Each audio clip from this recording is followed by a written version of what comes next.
మంచిర్యాల జిల్లా జన్నార మండలంలోని పార్లమెంట్ ఎన్నికల ప్రచారంలో పాల్గొన్న ఖానాపూర్ ఎమ్మెల్యే బొజ్జు పటేల్ ఉపాధి హామీ కూలీలతో మాట్లాడి వారి సమస్యలు అడిగి తెలుసుకున్నారు. ఆదిలాబాద్ కాంగ్రెస్ అభ్యర్థి ఆత్రం సుగుణను భారీ మెజార్టీతో గెలిపించాలని కోరారు. మురిగూడెం గ్రామంలో ఎమ్మెల్యే సమక్షంలో మండలానికి చెందిన పలు పార్టీల నాయకులు కాంగ్రెస్లో చేరారు. వారికి ఎమ్మెల్యే కాంగ్రెస్ కండువా కప్పి పార్టీలోకి ఆహ్వానించారు.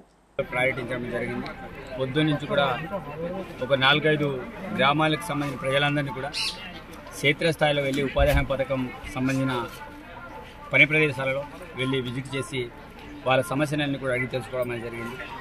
మరి వాళ్ళందరూ కూడా చాలా మంచి స్పందన ఇస్తున్నారు. సార్, ఈరోజు కాంగ్రెస్ పార్టీ చేపట్టి ఈ స్కీమ్లో మేము పనిచేయగలుగుతున్నాం. వాస్తవంగా పేదోళ్ళకి కాంగ్రెస్ పార్టీ ఒక వరంలాగా ఆ రోజుల్లో ఉపాధి హామీ పథకాన్ని తీసుకొచ్చింది. తప్పకుండా ఇంకా చెప్పినట్టు ఏవైతే న్యాయ సూత్రాలు ఉన్నాయో వాటిని క్షేత్రస్థాయిలో తీసుకెళ్లడంలో మా కాంగ్రెస్ పార్టీ కార్యకర్తలందరూ కూడా పనిచేస్తున్నారు. దానిలో భాగంగా ఈరోజు కూడా నేను క్షేత్రస్థాయిలో పర్యటించాలనే ఆలోచనతో ఇక్కడ రావడం అనేది జరిగింది.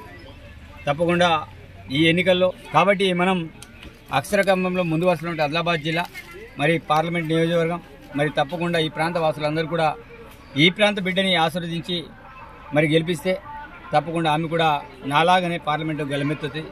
పేదింటి బిడ్డ, ఆమె కూడా ఈ ప్రాంతంలో పుట్టిన బిడ్డ, మరి ఈ ప్రాంత సమస్యల కోసం సంపూర్ణమైన అవగాహన ఉన్న వ్యక్తి కాబట్టి ఈ ప్రాంత వాసులందరూ కూడా తప్పకుండా పెద్ద ఎత్తున కాంగ్రెస్ పార్టీకి ఓట్లేసి ఆశీర్వదించి ఆత్రం సుగుణ గారిని గెలిపించాలని మనస్ఫూర్తిగా కోరుకుంటున్నాను. ధన్యవాదాలు. Please like and share, subscribe to BCN Telugu News. Please like, share and subscribe to BCN Telugu News.